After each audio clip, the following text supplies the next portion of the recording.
Good morning बच्चों। तो स्वागत है आप सबका हमारे यूट्यूब चैनल रेनबो में। तो जैसा कि बच्चों आप सबने थंबनेल देख लिया और आपने देख लिया होगा आज हम लोग किस टॉपिक पर बात करने वाले हैं, आप अपनी स्क्रीन पर भी देख सकते हैं।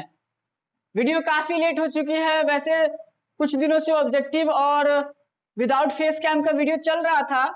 आज हम लोग द अर्थ, ठीक है, द अर्थ जो कि चैप्टर नंबर 9 है आपका क्लास 12 इंग्लिश का। The earth chapter number 9 class 12 English का, जो कि H.E. बेट्स ने लिखा है। आज हम इसके समरी को ऐसे डिस्कस करेंगे। ठीक है, पता है आप लोग को, हम लोग किसी चैप्टर को स्टार्ट करते हैं तो क्या क्या होता है, पहले उसकी समरी डिस्कस करते हैं। यहां पर शायद आपको फोकस दिखाई दे रहा होगा बहुत ज्यादा लाइट का, ठीक है, तो वहां ना लिख करके मैं नीचे लिख दे रहा हूं। ठीक है, तो हम लोग आज इसकी समरी को ऐसे डील करने वाले हैं। The earth H.E. बेट्स, जो H.E. बेट्स है उनके बारे में भी दो चार लाइन जानेंगे, उसके बाद फिर हम लोग चैप्टर को देखेंगे। देखिए, दो ऐसे चैप्टर थे आपके पूरे इंग्लिश में क्लास 12 में, जो कि मैंने जब स्टार्ट किया था तो मैंने बताया था कि बहुत ही ज्यादा इंपॉर्टेंट चैप्टर है और इससे क्वेश्चन आते ही आते हैं। वो कौन से थे? आपका chapter 1 Indian civilisation and culture, और दूसरा था भारत इज माय होम, जो कि डॉक्टर जाकिर हुसैन के द्वारा लिखा हुआ था। ये दो चैप्टर में मैंने आप लोग से कहा था कि बच्चों आपका क्वेश्चन इन दो चैप्टर से बहुत ज्यादा पूछता है। ठीक है, और आज फिर से दोहरा रहा हूं, और ये जो चैप्टर है आपका द अर्थ, किसी चैप्टर की समरी लिखने को आए या ना आए, लेकिन इस चैप्टर की जरूर आती है। ठीक है, ये मोस्ट इंपॉर्टेंट चैप्टर है आप लोग के क्लास 12 के बुक का, क्लास 12 के बुक का ये आप लोग का मोस्ट इंपॉर्टेंट चैप्टर है, H.E. बेट्स के द्वारा लिखा हुआ आपका द अर्थ। ठीक है, इसमें क्या दर्शाया गया है वो तो आगे देखेंगे, पर जो ये स्टोरी है ना, ये शॉर्ट स्टोरी है और ये बहुत ही अच्छी स्टोरी है। ठीक है, जब हम आए थे सीबी से बढ़ते चले गए, द आर्टिस्ट से बढ़ते चले गए, तो वहां से हम लोग को और बहुत ही अच्छी अच्छी स्टोरी और मिलने स्टार्ट हो गई। ये भी उसमें से एक one of the best story है। ठीक है, शॉर्ट स्टोरी है लेकिन one of the best story है, आप लोग को बहुत ही ज्यादा मजा आएगा। ठीक, वीडियो को कंप्लीट वॉच करना, एंड तक देखना। ठीक है, और कोई डाउट रह गया होगा, कुछ डाउट हो, कुछ पूछना होगा, तो नीचे कमेंट सेक्शन तो आप लोगों को खुला, आप वहां पूछ सकते हो। व्हाट्सएप आपका है, वहां पर पूछ सकते हो। आप स्क्रीन पर रेनबो की आईडी देख सकते हो, इंस्टाग्राम पे आप वहां पूछ सकते हो। आपके पास तो कई ऑप्शन है, आप पूछ सकते हो। ठीक है, लेकिन पूछ लेना। अ चाइल्ड इज बॉर्न की बार बार बच्चों लोग पूछ रहे हैं कि सर वेरी लॉन्ग क्वेश्चन कहाँ है, वेरी लॉन्ग क्वेश्चन कहाँ है। मैंने प्लेलिस्ट नहीं बनाई है, ये मैं जानता हूं, लेकिन वेरी लॉन्ग क्वेश्चन आंसर उसका अपलोड हो चुका है। A child is born complete हो चुका है, चैप्टर में उसका कुछ भी नहीं बचा हुआ है। ठीक है, अ चाइल्ड इज बॉर्न की समरी हो चुकी है, उसका ऑब्जेक्टिव हो चुका है, उसका लाइन बाय लाइन एक्सप्लेनेशन हो चुका है, उसका क्वेश्चन आंसर हो चुका है, उसका लॉन्ग क्वेश्चन आंसर भी हो चुका है। Child is born chapter complete हो चुका है। बहुत से बच्चे बार बार कमेंट कर रहे हैं सर चाइल्ड इज बॉर्न का वेरी लॉन्ग क्वेश्चन आंसर कहाँ है, उस पे 700 प्लस व्यूज भी हैं, आप जाकर के देख लेना। ठीक है, तो a child is born completely हो चुका है। How free is the press में सिर्फ लॉन्ग क्वेश्चन आंसर बचा हुआ है। How free is the press का समरी हो चुका है, how free is the press का ऑब्जेक्टिव हो चुका है, how free is the press का लाइन बाय लाइन एक्सप्लेनेशन हो चुका है, how free is the press का क्वेश्चन आंसर हो चुका है। ठीक है, लॉन्ग क्वेश्चन आंसर इस वीडियो के कुछ दिन में आ जाएगा, जल्द ही आ जाएगा। ये चैप्टर स्टार्ट करना इसलिए जरूरी था क्योंकि काफी दिन हो चुका है, वीडियोस नहीं आ रही थी और वीडियोस को लाना भी बहुत जरूरी था, इसलिए ये chapter one of the best और one of the most important question आपका कैरी करता है आपके बोर्ड एग्जाम्स के लिए, तो ध्यान दीजिएगा। ठीक है, और आप लोग को पता ही होगा अभी आप लोग का क्या चल रहा है, फॉर्म फिलअप हो रहा है। किसी के स्कूल में 16 से होगा, 17 से होगा, 19 से होगा, तो फॉर्म फिलअप करना मत भूलना, जरूर कर लेना याद से। ठीक है, तो चलिए हम लोग आते हैं। पहले तो इसके कैरेक्टर्स को देख लीजिए। ठीक है, कैरेक्टर से आपका जॉनसन, कैरेक्टर्स क्या है, जॉनसन, बेंजी और फ्लोरेंस, ये तीन कैरेक्टर है, तीनों को हम लोग डिस्कस करेंगे आराम से, इसमें कोई दिक्कत नहीं है। ठीक, चलिए देखते हैं। थोड़ा सा शायद फ्लक्चुएट हो रहा होगा, फ्लैश वगैरह और लाइट वगैरह, वोल्टेज की में भी प्रॉब्लम है, तो उसको एडजस्ट कीजिएगा। चलिए देखिए, आपको करना क्या है, कुछ भी नहीं करना है, वीडियो को तो इंड तक देखना है, एकदम लाजमी है, एकदम उसमें कुछ भी दोहराई नहीं है, पूरा देखना है। ठीक है, और कोशिश करना है कि पूरा का पूरा समरी याद कर जाएं, और इस चैप्टर का समरी, बाकी चैप्टर का याद किए हो कि नहीं किए मुझे नहीं पता, लेकिन इस चैप्टर का समरी बच्चा रटा जाना चाहिए एकदम, यहां नहीं जुबान पर। ठीक है, क्योंकि 3-4 ऑप्शन देता है समरी लिखने के लिए, उसमें ये जरूर रहता है, अगर समरी लिखने का आया तो ये क्वेश्चन द अर्थ का समरी लिखने को जरूर देगा आपको। तो 3-4 में से कोई एक चुनना है तो आप द अर्थ चुन लो, अगर याद नहीं कर पा रहे हो कोई तो अर्थ चुन लो, बाकी आपके ऊपर है। अर्थ का समरी नीचे डिस्क्रिप्शन में लिखा हुआ है, डिस्क्रिप्शन में पूरा समरी लिखा हुआ है, वहां से नोट डाउन जरूर कर लेना, बता दे रहा हूं, ठीक है। ग्रुप में या फिर इंस्टाग्राम पर मत बोलना कि सर हमको समरी भेज दीजिए, ऐसा मत बोलना, नोट डाउन जरूर कर लेना, इसका समरी बहुत इंपॉर्टेंट है, ठीक है। 5 नंबर से खिलवाड़ करना तो फिर आगे आपकी मर्जी। खैर चलिए, जो द अर्थ है वो लिखा गया किसके द्वारा, तो H.E. बेट्स के द्वारा, जिनका की जन्म 1905 में हुआ है। कहां पर, तो क्रॉम्पटन एक जगह है सेंट्रल इंग्लैंड में, वहां पर आपका जन्म हुआ है। किनका, क्रॉम्पटन नहीं, नॉर्थ एम्पटन, सॉरी नॉर्थ एम्पटन। ये 1905 में इनका जन्म हुआ, क्रॉम्पटन फैंस याद आएगा, सॉरी 1905 में इनका जन्म हुआ है नॉर्थ एम्पटन में, वो भी सेंट्रल इंग्लैंड में, ठीक है। किनका, H.E. बेट्स का। कब हुआ, इनकी मृत्यु कब हुई है, तो 1974 में, ठीक है। और ये जर्नलिस्ट भी हैं, और साथ ही साथ ये जो लिखते हैं, ये short story writer, specially short story writer के भूमिका के लिए ही जाने जाते हैं। इनका कुछ प्रमुख काम कुछ इस प्रकार के, जो 2 प्रमुख काम मैं आपको बता देता हूं, बाकी तो आप इसको देख लेना, क्योंकि समरी लिखने में इन सब का भी थोड़ा सा योगदान होता है, इनको लिखना पड़ता है। जैसे 2 प्रमुख काम आपका हो जाएगा, 2 प्रमुख काम, जैसे सॉरी मैंने नहीं लिखा था, चलिए मैं यहां लिख देता हूं। पहला है आपका द पर्पल प्लेन, पहला है आपका द पर्पल प्लेन जो कि 1947 में लिखी गई है। दूसरा है आपका फेयर स्टूड विथ फ्रांस जो कि 1944 में लिखी गई है, ठीक है। ये 2 इसका प्रमुख काम है, वैसे है तो बहुत सा, मैंने 2 ही चूज किया, आपको जो मर्जी आप वो लिख लेना, ठीक। तो ये हम लोग ने थोड़ा सा बहुत जाना ऑथर के बारे में, जब लाइन बाय लाइन पढ़ेंगे तो और भी पूरा डिटेल जानेंगे। अब आते हैं हम लोग अपने चैप्टर पे। ये जो स्टोरी कहता है, ये लाइफ में आप हर जगह देख सकते हो, अपने सराउंडिंग्स में देख सकते हो, अपने लोकेलिटी में देख सकते हो, ये आपको देखने को मिल जाएगा। कैरेक्टर है इसमें जॉनसन, ये मेन कैरेक्टर है, ठीक है। जॉनसन बेंजी जॉनसन का बेटा है, बेंजी जॉनसन का बेटा है। फ्लोरेंस बेंजी की वाइफ है। फ्लोरेंस कौन है बच्चों, बेंजीज वाइफ है, बेंजी की वाइफ है। फ्लोरेंस आपका बेंजी की वाइफ है, याद रखिएगा। ये 3 भूमिका चलेगा इस पे, और एक डॉक्टर है, और फिर जॉनसन की वाइफ है। कहानी स्टार्ट होता है, शॉर्ट स्टोरी है, कहानी एकदम आराम से सुनिएगा, आपको सीखने को बहुत कुछ मिलने वाला है। ये जो कहानी है, ये कहानी स्टार्ट होता है आपका जॉनसन से। जॉनसन एक गरीब, जो कि आपका नॉर्थ एम्पटन इंग्लैंड सेंट्रल इंग्लैंड में रहता है, गरीब किसान है, और ये जमीन महीने पे नहीं, जमीन को जैसे हम लोग क्या कहते हैं, हम लोग ये रेंट, हाउस रेंट में लेते हैं ना, घर किराए पे ले लिए, तो वो जमीन लिए हुआ था, वो लैंड लिए हुआ था रेंट, महीने के किस्त पे नहीं, महीने पे पैसा देने वाला नहीं था, एनुअल 1 साल में वो उसको चुकाता था। 1 साल का उसको जो भी होता था, पैसा खर्च जो देना होता था, वो 1 साल में देता था। यानी कि जो मंथली होती है वो मंथली नहीं देता था, वो 1 साल में देता था। जॉनसन जमीन लिया था रेंट पर, और उस पर ही वो खेती करता था, ठीक है। बहुत ही हार्ड वर्कर था जॉनसन, बहुत ही अच्छा भी इंसान था, और गांव में जो रहता था बहुत अच्छा इंसान था, और प्लस बहुत ही ज्यादा मेहनती था। लेकिन दुख था इस बात का कि जॉनसन जो था बहुत ज्यादा मेहनती था, लेकिन इसका बेटा बहुत ज्यादा आलसी और डम्ब था, बहुत ज्यादा मूर्ख था, ठीक, बहुत ज्यादा मूर्ख था। तो बेंजी, यानी कि जॉनसन का बेटा कौन, बेंजी, तो बेंजी बहुत ज्यादा आलसी और बहुत ज्यादा मूर्ख था, ठीक है। तो जॉनसन ने सोचा कि ऐसे तो मेरा काम नहीं चलेगा, ऐसे मेरे बेटे का जीवन कैसे चलेगा, तो इसीलिए उसने उसे डॉक्टर के पास ले जाने की सोची, और अगले ही दिन डॉक्टर के पास वो अपने बेटे को लेकर के चला जाता है।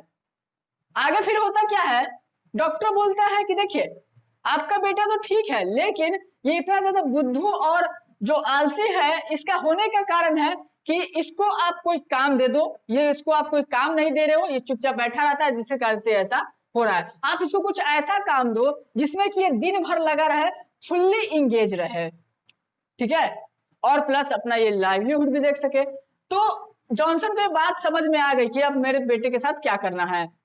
वहां से डॉक्टर के पास से निकलने के बाद वो सीधा चले आते हैं अपने घर, और खाना पीना खा करके रेस्ट करने के बाद अगले दिन कुछ मुर्गियां, कुछ हेन्स, क्या कुछ हेन्स, हेन्स मतलब पता ही होगा आप लोगों को, मुर्गियां।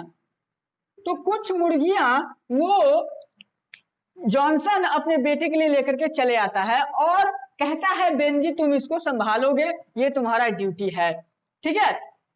उस समय बेंजी शायद 14 इयर्स का रहता है और कुछ मुर्गियां ऐसे ला करके दे देता है बेंजी को। बेंजी भी खुश हो जाता है और उसी में लगा रहता है, दिन भर उसी में लगा रहता है। कुछ दिनों के बाद बेंजी थोड़ा सा फुर्तीला और थोड़ा सा अपना दिमाग लगाने लगता है। होता क्या है, ऐसे चलते चलते अब बेंजी के पास एक समय आता है कि बहुत ज्यादा मुर्गियां होने लगती हैं और बेंजी उसका अंडा बेच बेच करके पैसे कमा रहा होता है। तो अब वो पैसे का कैलकुलेशन करने के लिए वो मम्मी का सहारा लेता था। मम्मी ये कैसे कैलकुलेट होगा, ये मैंने कितना कमाया। मम्मी उसको समझाती थी और बेंजी बहुत ध्यान से समझने लगा, जिसके कारण से बेंजी अब पहले की तरह बुद्धू नहीं था, वो थोड़ा सा समझदार होने लगा और समझने लगा। धीरे धीरे ऐसे करते करते जो पापा यानी कि जॉनसन पापा थे उन्होंने अपनी जो जमीन भाड़े पे ले रखी थी रेंट पर, जो एनुअल रेंट देता था, उसमें से आधी दे दी बेंजी को कि तुम इस पे ऐसे अपना मुर्गी फार्म जो है से वो चलाओ ताकि तुम इससे रोजी रोटी कमा सको। ऐसा करते करते एक समय आया कि बेंजी अब बहुत ही ज्यादा अमीर हो चुका था और बहुत ही ज्यादा तेज हो चुका था। तो एक मूर्ख सा बच्चा, एक बुद्धू सा बच्चा जो कि कुछ नहीं कर सकता था, उसको उसके माता पिता ने बहुत कुछ करवा दिया। और क्या करवा दिया वो आप देख सकते हो कि अब जो बेंजी होता है उसके पास इतने पैसे होते हैं कि जो जमीन जॉनसन अपने मालिक से सालाना पर जो रेंट लिए हुए थे किराए पर लिए थे, उस जमीन को बेंजी खरीद लेता है। बेंजी इतना पैसा कमाता है कि अब उस जमीन को ऐसे खरीद लेता है और ये सारा का सारा क्रेडिट देना चाहेंगे जॉनसन और उसके वाइफ को। वो अपने बेटे को इतना काबिल बना दिए कि वो अब वो सब कुछ कर सकता है जो उसके माता पिता के पास नहीं था, ठीक है। इतना सभ्य और सफल होने के बाद बहुत पैसे आ गए, अब वो गरीब नहीं रहा था, अब वो पहले की तरह सिंपल बच्चा नहीं था, पहले की तरह बुद्धू नहीं था, पहले की तरह वो आलसी नहीं था, अब वो बहुत ही अच्छा हुआ था। लेकिन अब होता क्या है कि अब उसकी शादी की बात आती है। शायद अब यहां से आप लोग को समझ में आने लगा होगा कि ये कहानी अब किस पर जाएगी, ठीक है।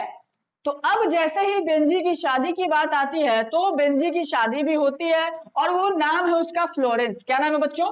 फ्लोरेंस। शादी के कुछ दिनों बाद तक तो सब कुछ ठीक रहता है, लेकिन जैसे आगे और भी कुछ दिन बीतते हैं, फ्लोरेंस का बिहेवियर यानी कि फ्लोरेंस जो बेंजी की वाइफ है उसका बिहेवियर बेंजी के पेरेंट्स के प्रति थोड़ा सा बदलने लगता है, चेंज होने लगता है। अब वो पहले की तरह नहीं रहती है, रूड होने लगती है, ठीक है।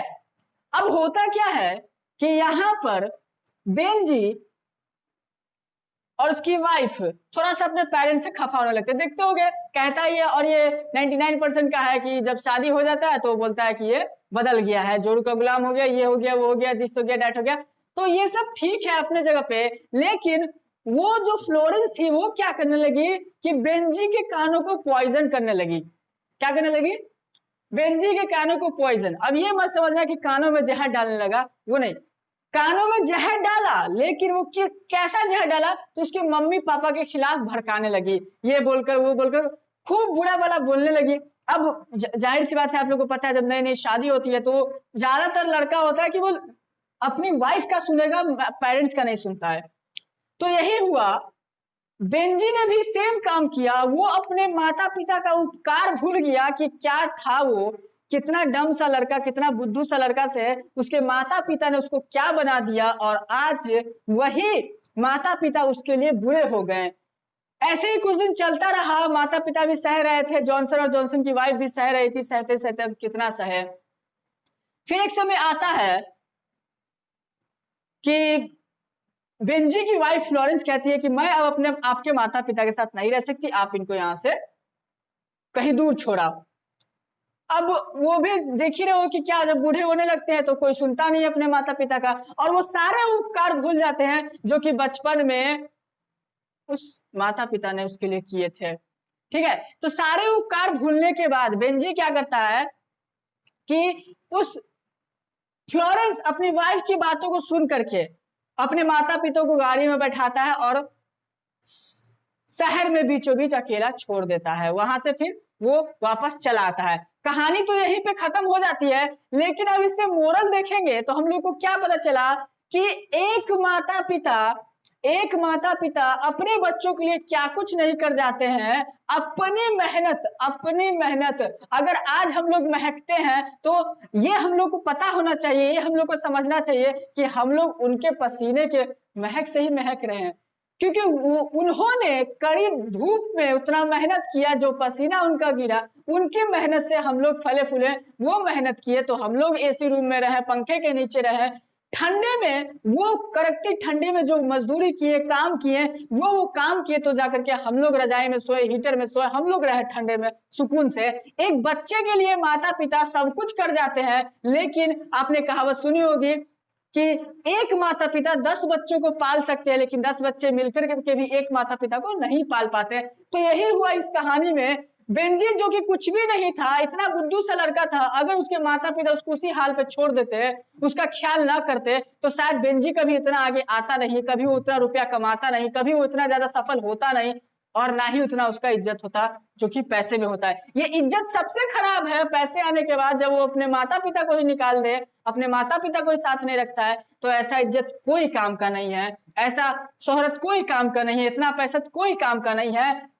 वाइफ की बातों में आकर के सब कुछ सुनने के बाद बेंजी ने अपने माता पिता को छोड़ दिया। अब उसका घर क्या, वो भूल गया कि क्या कुछ नहीं किए उसके माता पिता ने उसके लिए। और बच्चों, यही फैक्ट है, यही दुनिया में हो रहा है। आप आए दिन कुछ ना कुछ सुनते होंगे कि ये हो गया, वो हो गया, अपनी बूढ़ी माँ को किसी ने वहां छोड़ दिया, ये कर दिया, मारकर बाहर निकाल दिया, आए दिन। और ऐसे काफी वीडियोस है जो कि वायरल होता है और वायरल होता आ रहा है, और लेकिन फिर भी हम लोग सुनते नहीं है। गिरिंदा चुनिंदा है जो कि हम लोग अपने माता पिता को केयर करते हैं और माता पिता के उपकारों को याद रखते हैं। ठीक है बच्चों, इस चैप्टर में यही था कि कैसे एक नादान सा बुद्धू सा बच्चा को उसके एक माता पिता ने क्या से क्या बना दिया, लेकिन उसके बदले में क्या मिला, तो कुछ भी नहीं मिला। ठीक है, कुछ भी नहीं मिला। तो यही बात है बच्चों, आज यही हो रहा है, आप लोग अपने आसपास देख रहे होंगे। इसलिए मैंने ये कहा था कि ये chapter one of the best story है, one of the best question इसमें से आते हैं, one of the best chapter भी है। ठीक है, इसलिए कहा था। ये समरी जो थी, इतना ही तक में समरी था, इससे ज्यादा समरी नहीं था। जब लाइन में लाइन पढ़ेंगे तो हम लोग देखेंगे कि फिर उसमें कितना मजा आता है। तो यही बात था ये चैप्टर का।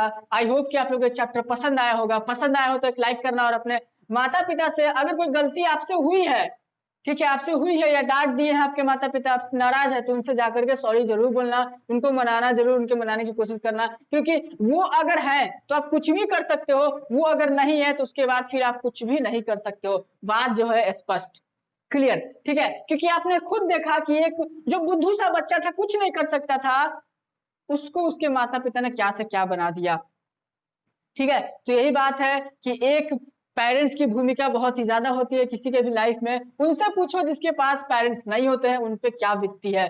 ठीक है बच्चों, तो जो लोग भी हैं ऐसा, तो वो लोग अपना ध्यान देंगे और अपने पेरेंट्स का आज बहुत जितना हो सके उतना केयर करो, क्योंकि वही आपका सबसे ज्यादा कीमती चीज है इस दुनिया में। ठीक है, तो यही था बच्चों हमारा चैप्टर। आई होप कि आप लोगों को समझ में आ गया होगा। कोई अगर डाउट हो तो कमेंट करना, कुछ समझ नहीं आया हो तो भी कमेंट करना, और वीडियो पसंद आया तो लाइक करना। अगर मेरे लिए नहीं कर सकते हो कोई बात नहीं, जो स्टोरी है उसके लिए कर सकते हो, उसके लिए भी नहीं कर सकते हो, पेरेंट्स के लिए लाइक करना वो भी तुम्हारे ऊपर है। और अगर वो भी नहीं तो फिर कोई दिक्कत नहीं है, आराम से अपना देखो। लेकिन हाँ, समरी इसका जरूर याद कर लेना, क्योंकि आपका 5 नंबर आपके हाथ में है, ये तो फिर मैं नहीं बोल सकता। उस 5 नंबर के लिए तो करोगे ना, तो 5 नंबर के लिए समरी बच्चा याद कर लेना। लाइन बाय लाइन एक्सप्लेनेशन इसका जल्द ही आ जाएगा, और कोई वीडियो में डाउट हो तो बता लेना। और आपका हमारे साथ जुड़ने के लिए आपको बहुत बहुत धन्यवाद। और बताना कि अभी तक में जब से आप हमारे साथ जुड़े हुए आप लोग को ये सफर कैसा लगा, कुछ दिक्कत तो नहीं, और अगर हो तो भी बताना। ठीक है बच्चों, मिलते हैं नेक्स्ट वीडियो में। तब तक के लिए आप लोग का इस वीडियो पर अपना बहुमूल्य समय देने के लिए बहुत बहुत धन्यवाद। स्टे होम और स्टे सेफ, इस कोरोना से बचकर रहना और पढ़ते रहना, और ये याद रखना कि कभी भी अपने पेरेंट्स का दिल नहीं दुखाना है। मिलते हैं नेक्स्ट वीडियो में।